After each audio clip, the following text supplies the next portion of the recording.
So hello, what's up mga idol? It's a good day today. It's another day, it's another vlog na naman tayo mga ka-idol. And for today's video mga ka-idol ay pe-flex lang natin yung everyday routine natin dito sa Manukan mga boss.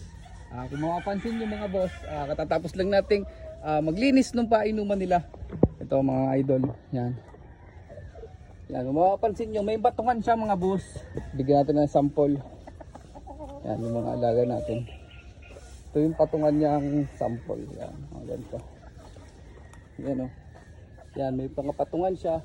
Hindi siya direktang nakalagay sa lupa para hindi agad masyado madumihan yung kanyang painuman mga boss. Ang disadvantage nun mga boss, pag may alaga kayo medyo makulit, tulad niyan, yan, lagi niyang tinatapon pag may mga makukulit kayong alaga.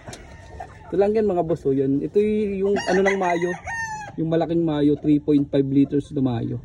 Yan, kinuha natin patungan. Yung disadvantage niya, pag kinukuwit yan, makulit.